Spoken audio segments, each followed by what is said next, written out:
Oh, wait, 1 second. Oh. No, go ahead. I'll compensate another way. Okay.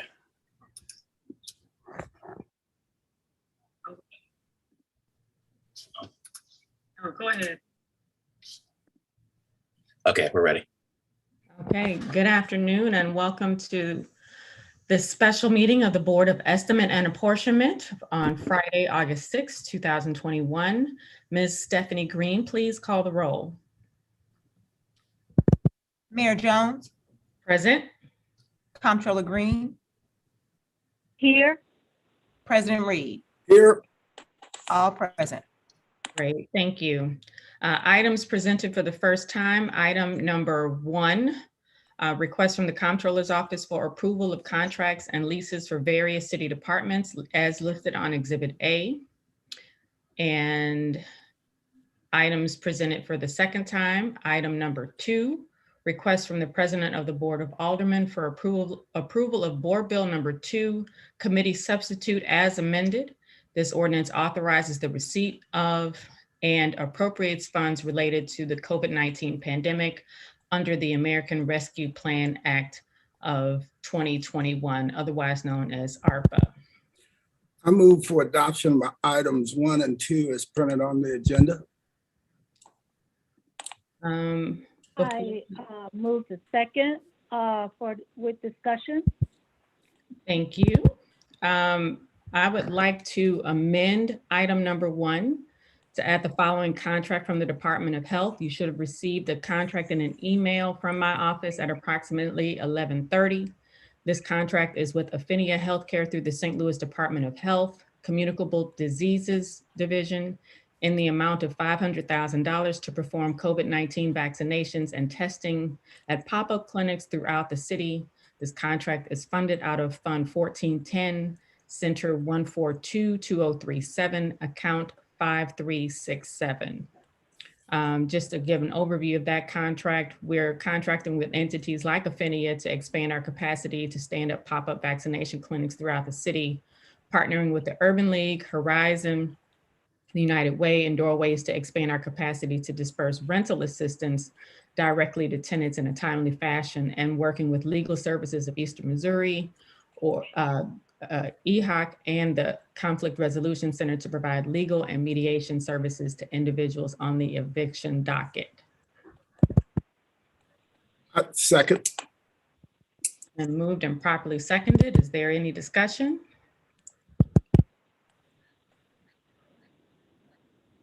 Okay, seeing none.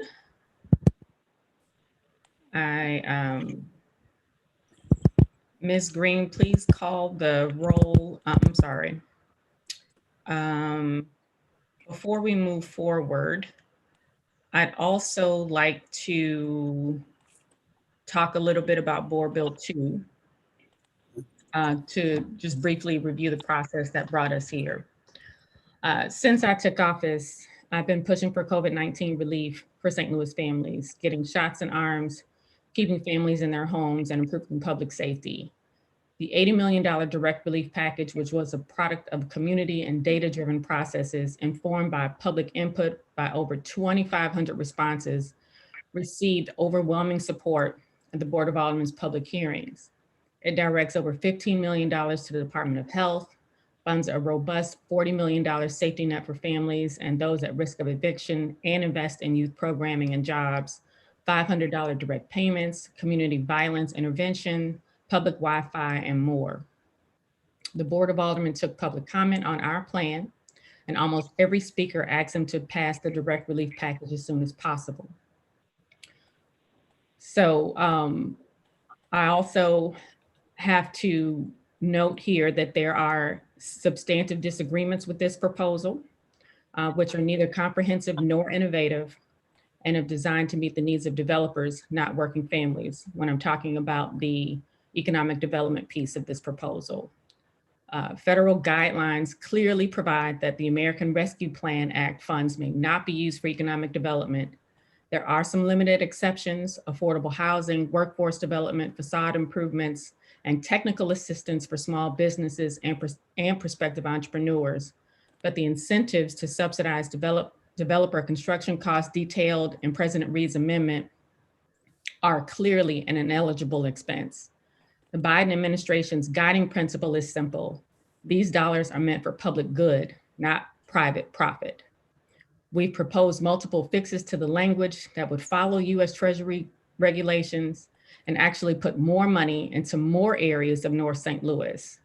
Our executive director of SLDC, Neil Richardson, sent the Board of Aldermen a letter detailing the flaws in the approach and included 2 amendments to correct them. They have been ignored, and the board was forced to vote prematurely and in debate and shut down an alderwoman trying to introduce the amendment. Let me make this clear. I grew up in and still live in North St. Louis, so I could not be more aligned with the president's stated intent. But I also understand that people come before buildings, and that dispersing direct relief to families in crisis is the best thing we can do to strengthen the local economy. These funds will be subject to immense federal scrutiny. And when auditors find that we've allocated funds for development incentives, we will be required to pay it back. This makes St. Louis vulnerable. Unless we can unwind these redevelopment agreements, the cost will ultimately be borne by our general fund, which is already stretched thin by the city's operational commitments and should not be used to allocate to private for-profit corporations. We've tried over and over again to work with President Reed, and his refusal to bring this legislation in line with federal guidelines on spending ARPA money has delayed COVID-19 resources, direct assistance, and more from getting to families who need it the most. When you spend federal money, you follow federal rules. But President Reed refused to listen to the city councilor, CARES, and ARPA compliance accountants hired by the Cruzen administration or the St. Louis Development Corporation tasked with administering these funds. I ran on reversing decades of disinvestment in North St. Louis, and I'll continue to ensure that we seize this once in a generation opportunity to transform an inequitable and unsustainable status quo with expenditures in line with federal rules. I'm committed to sending hundreds of millions of dollars to North St. Louis and parts of South St. Louis. But the truth is that revitalizing the North Side will take billions of dollars, and we have to be strategic. We can't afford to rush $70 million out of the door, as President Reed suggests. Those dollars will leave our communities as fast as they came in. We cannot just subsidize developers. We need to invest in workforce development, affordable housing, public transit, roads, streetlights, demolitions and repairs, and neighborhood planning and local anchors like schools and community centers. We need a real plan to leverage these funds for maximum impact, and my development agencies are on the job. SLDC is working on an economic justice action plan to strategically invest federal funds. The Affordable Housing Commission and Community Development Administration are drafting an affordable housing strategy. SLATE is expanding its offerings in key clusters poised for job growth. And the planning department is ramping up its investment in inclusive neighborhood planning to ensure that funds are spent in line with the community's vision.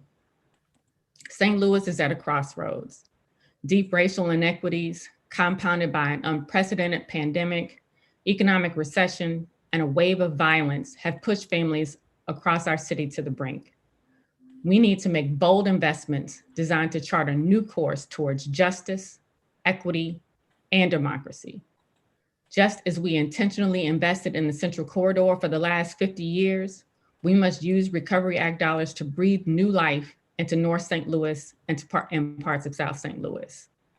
We need to be innovative and strategic because business as usual just doesn't cut it. So I'm proud that the vast majority of my plan made it into this final bill alongside important additions like increased funding to expand voting rights and vaccination incentives. In fact, the only cuts the board made was to administrative funding, essentially telling us, we love your ideas, but we won't fund you to administer them. I'm proud of the work that my administration has done to bring the public into this process and put together a comprehensive relief package. I'm proud of how faith, labor, and community leaders came together to save the $500 direct payments for thousands of St. Louisans after President Reed stripped them from the bill. Let me say this. If President Reed showed the same zeal for researching US Treasury rules as he did for taking $500 payments away from St. Louis families, families would have relief by now. And though I hope that the president might take the responsible route and amend his bill in order to ensure that we don't lose federal funds, the truth is that St. Louis residents cannot wait. President Reed has told us that he won't change a single period on this bill. This puts our city in a very vulnerable position. But we can't let political games slow us down any further. We need to move forward. And so today, in the best interest of the city and residents, I'll be voting to pass Board Bill 2 out of the Board of Estimate and Apportionment.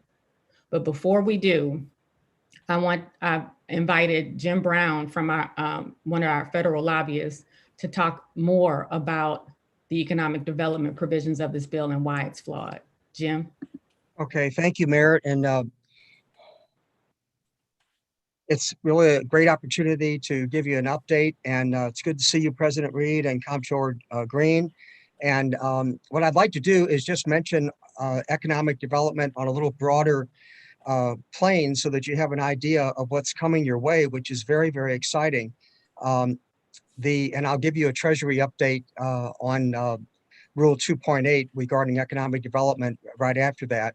The first one is that EDA just announced for the first time $1 billion new Build Back Better economic development grant for 30 projects ranging from 25 million to over 100 million.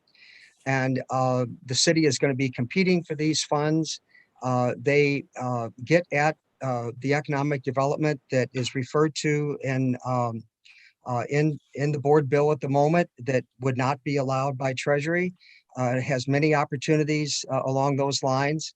We also have a great opportunity in that in February, President Biden passed a new executive order, which was tougher than the Obama executive order, I would say, that federal funds must be prioritized for neighborhoods that are under economic stress. So I think our application, when we send it in, is going to be very well received.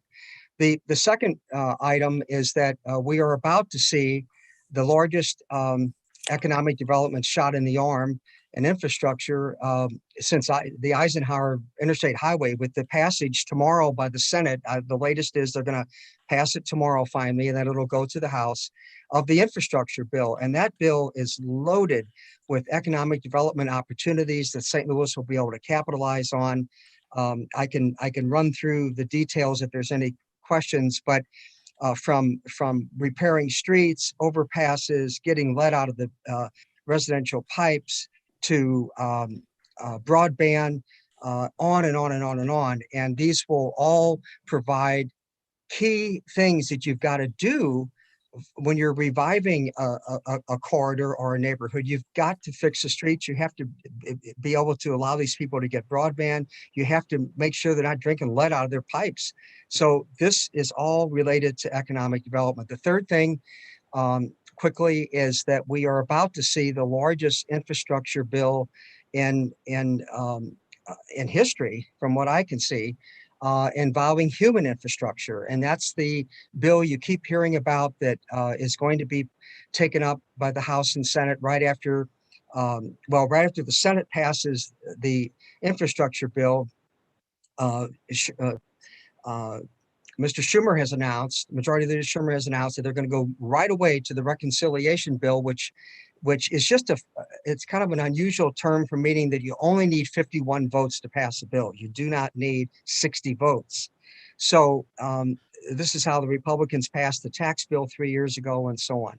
So that bill is also going to be, it's human infrastructure, but it's still very important infrastructure dealing with childcare, elder care, junior college, and so forth. So it also is infrastructure. Now, let me go straight to where we are with Treasury. At this point, the interim final rule, and that's what it's called, interim final rule from Treasury on the on ways that you can use the American Recovery Act, is the final. It's basically what everyone is using to govern. the judgments that they make at this point.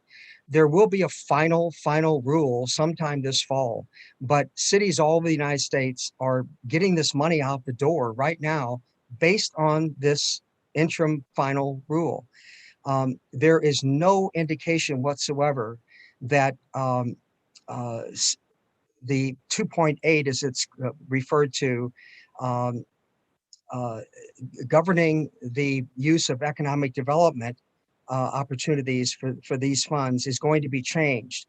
It's very unlikely that they are going to change the parameter of the existing rule. Specifically, it says on page 26788, eligible uses, may recipients use funds for general economic development, period. Answer, no.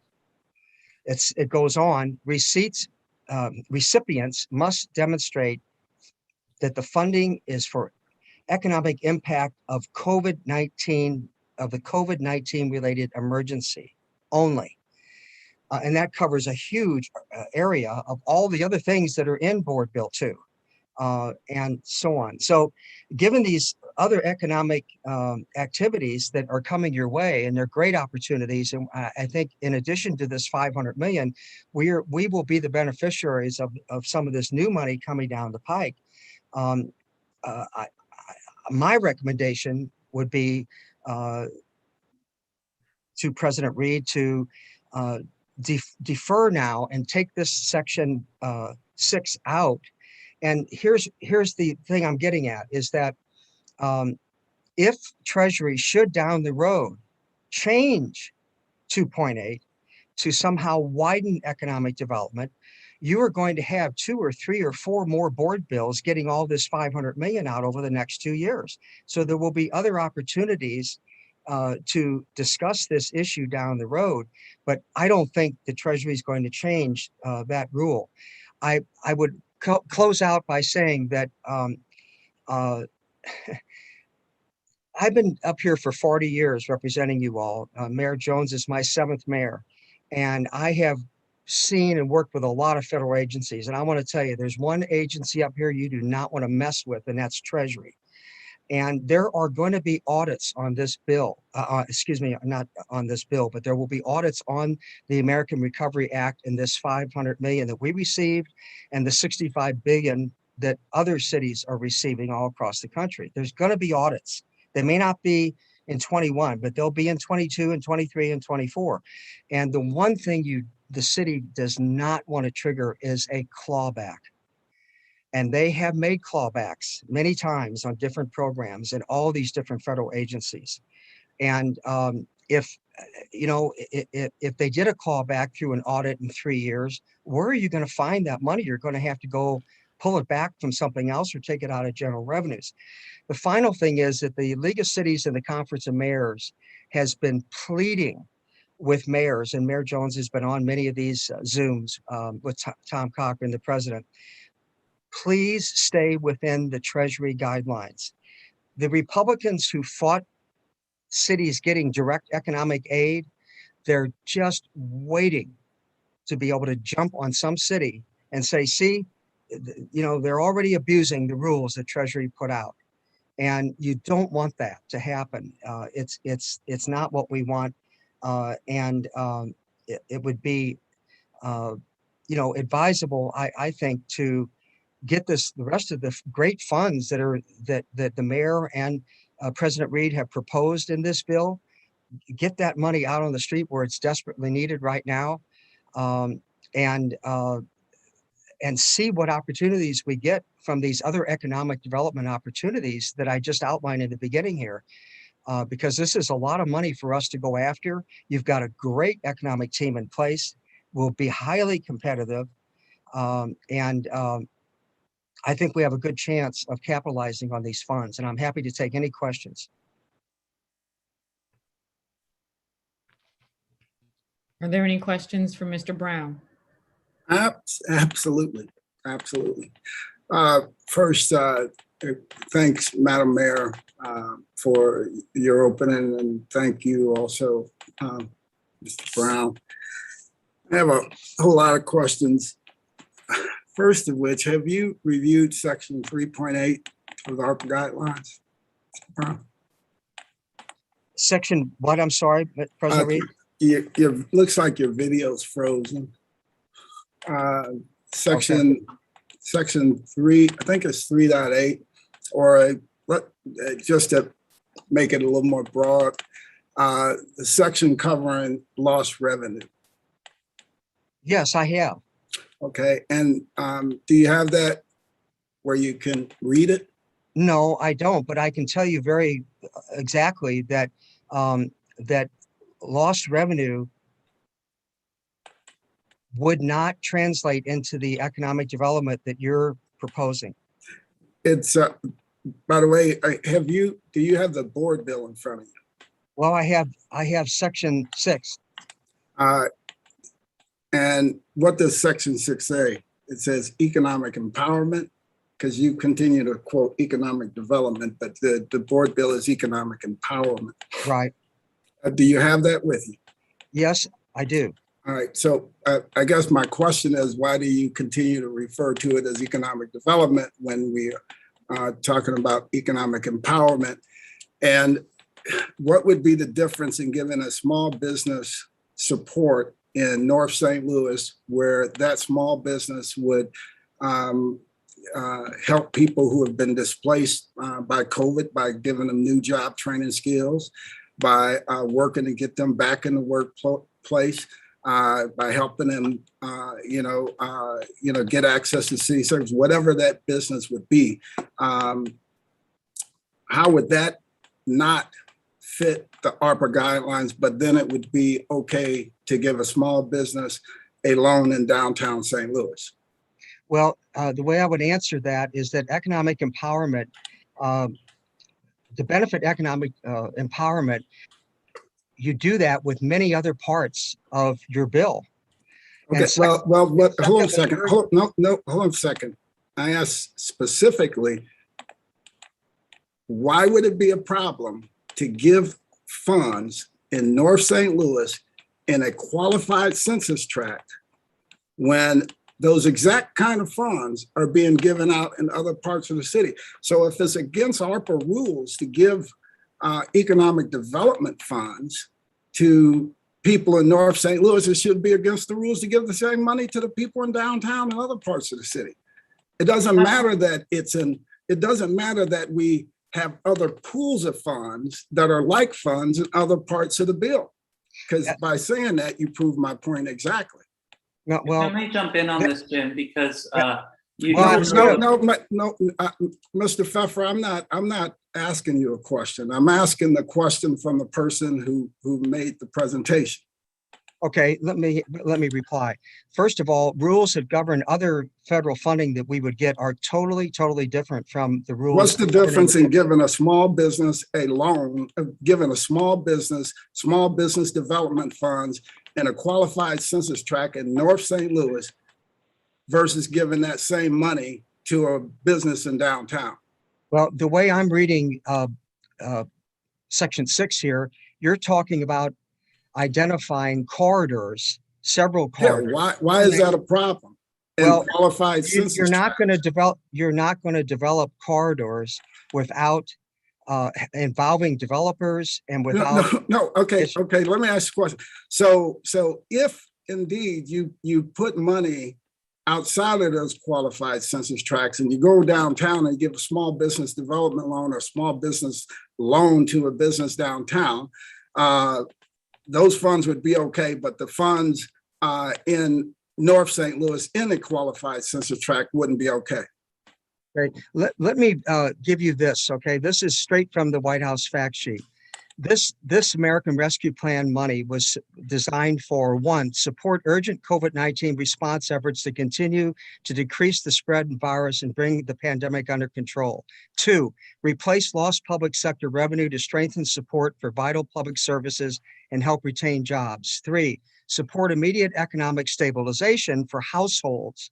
4, address systematic public health and economic challenges that had contributed to the unequal impact of the pandemic on certain populations. So It does not call for the kind of economic development that's in your bill.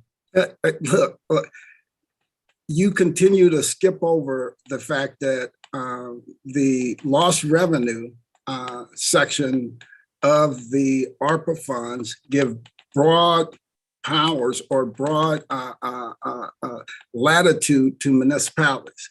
And the reason it does that, and if you remember what President Biden said when they were releasing these funds, he talked about the importance of going into areas that have been economically depressed prior to COVID, because the recovery in those areas would be a much steeper recovery and a much longer recovery. And the importance of putting those dollars to work to stabilize those areas, like you see the mayor of Detroit doing, right? The mayor of Detroit have identified 7 different areas, just like we've done here in this board bill, doing the exact same thing. The mayor of Pennsylvania, PA, exact same thing. There is no difference in these funds. Did you get a chance to read the auditor's letter that we received from the city's accounting agency concerning the board bill? No, I haven't seen that. Okay, you may want to take a look at that. That'd be a very important thing that you take a look at it, because what the auditor says, the auditor that has been hired by us to look at and review these documents and assure that we stay within ARPA guidelines, they say that that although the board bill itself would not trigger what you've just come on here and stated, it would be a good practice for the city to include in every section of any board bill references that we have within our board bill, where we say that the funds enclosed within must adhere to ARPA guidelines. And I'll ask you this next question. Can you explain to me how the appropriations process, because you understand that an appropriations is merely the authorization of spending. It does not require spending. It does not, force spending.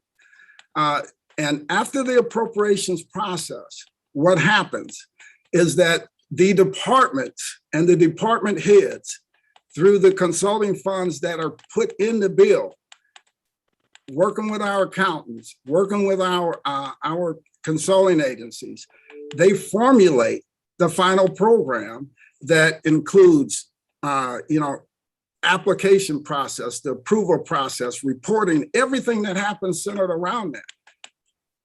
Okay, So, well, the answer, so how can you have a clawback on funds that have not been spent? A clawback on funds that would have to be authorized and approved through a process that's put together after the bill. the appropriators are what Treasury goes by. The appropriators are the You're the first one to say that. Well, yes, the appropriators are the ones that express the city's intent. And Treasury is basically saying that in this particular case, or what they would say, is that it was the intent of the city to expend these funds for economic development purposes that were not allowed in the rules. And then what happens in terms of implementation is a whole nother story. And Mr. Brown, they would base the audit on the intent, which is the appropriations. Mr. Brown, I'm sorry. That is one of the most outrageous statements I ever heard. So you're saying that the federal government would claw back funds based on your intent and not what you finally spent the funds on, and the process and the authorization and the reviews that happened during that process? That's what you're saying. What they you're would do, gonna have to show me that. That's the most outrageous thing I've ever heard. well, by your board bill, you are sending a signal that you are not following the Treasury guidance, and that by itself could possibly trigger a review. We have our attorney on here, Mr. Elkin Kistner, And also I just want to also bring Louis. to, Louis, Yeah. Elkin Kistner is not a contractor of the city of St. Louis. he is an authorized contractor of the city of St. Louis. Was that contract brought before ENA? No, I'm paying Elkin, I'm raising money and also paying Elkin personally if I have to get this thing moving, because it's that important for the city of St. Louis that we cut through the politics. So that's why we're here. I'm asking because, you know, as mayor, I'm not sure if this is appropriate. Comptroller Green, It's okay. I don't, It is- we don't It is not need him to appropriate speak. to have a member from outside of ENA. We can't enter into a vote, however, if we would like to hear from someone who is not a member of ENA. We have agreed to hear from Jim Brown. Now, Mr. President Reed, if you understand the rules, we cannot have you as one member of ENA to bring on someone that has not been agreed to.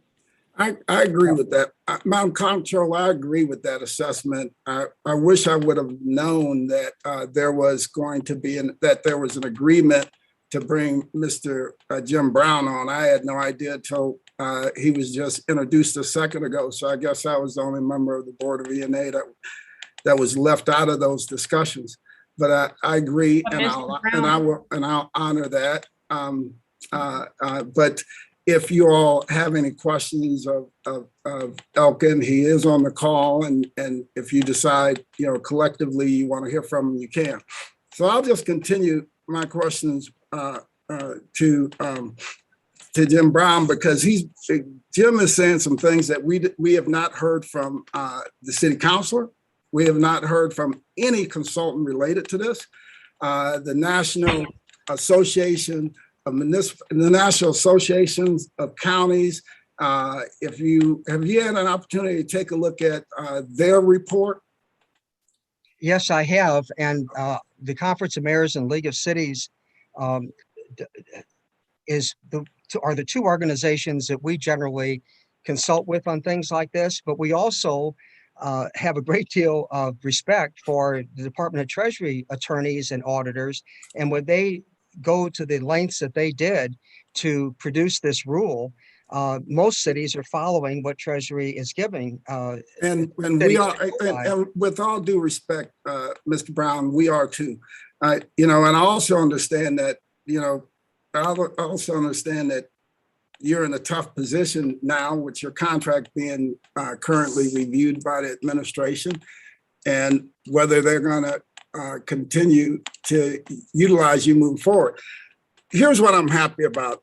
And, you know, look, I'm just thankful that we are going to move Board Bill 2. I think the more important thing is that we work to get these funds out to people.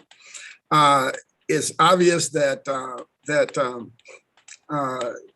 every section within the board bill is legal and compliant.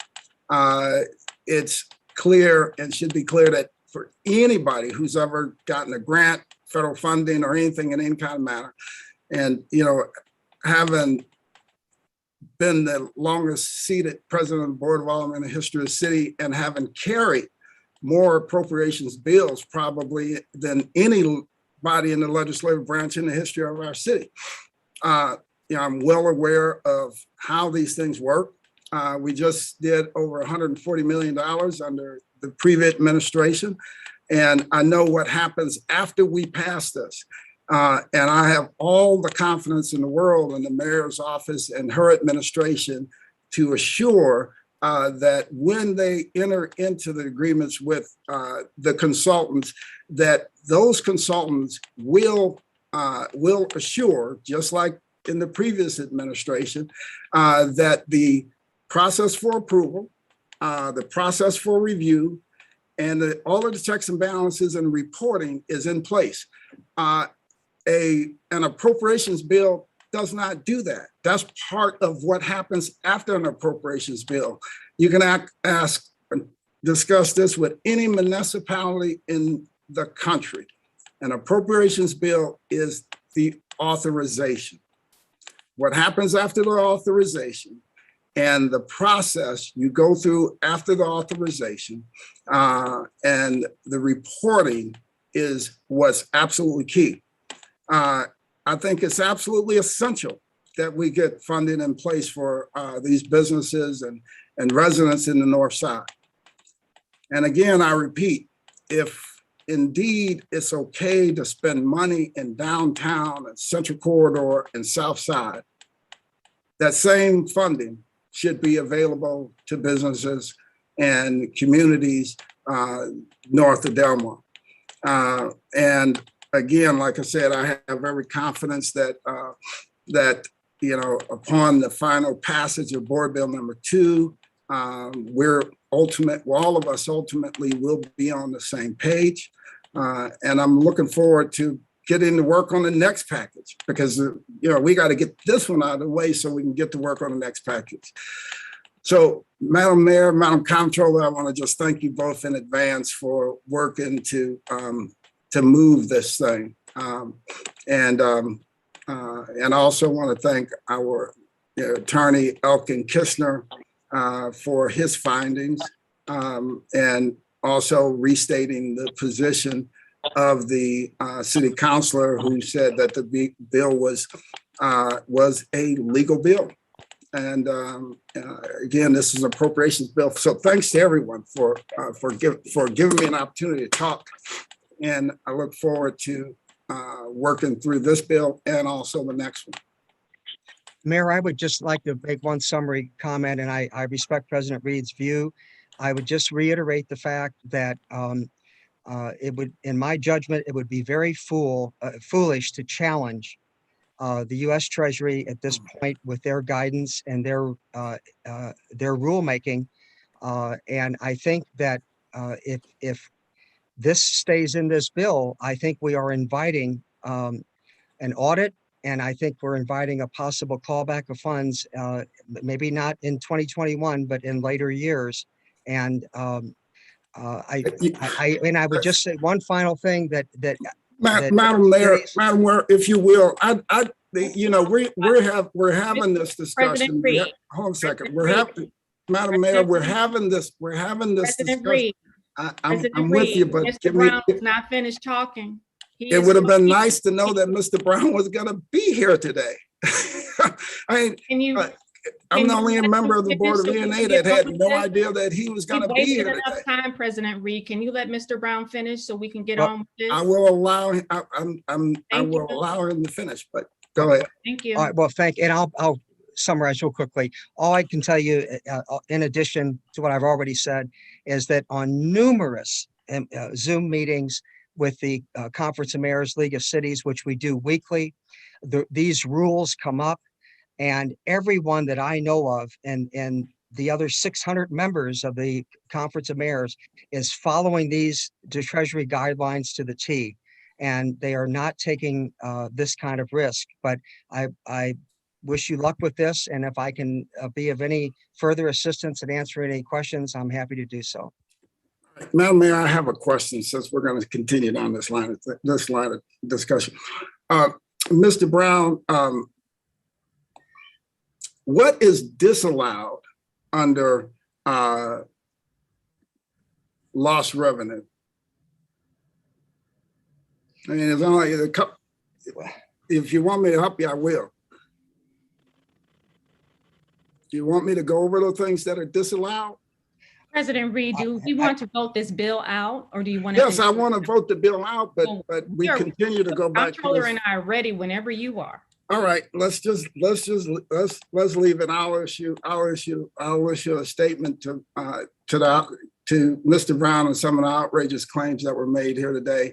And again, I thank both of you all for your support today in working through this so that we can get on with the next bill. Thank you both. There has been it has been moved and properly seconded to accept all of the items on the agenda. Is there any further discussion? Madam Mayor, if I may, Yes, I would ma'am. like us to close out the vote on item 1 regarding the amendment so that we can properly vote on both items afterwards. Oh, that's right. We motion have and a second. a motion to amend item 1 with a second. Yes, it's I believe President Reed made the second. Yes, He did. absolutely. He did.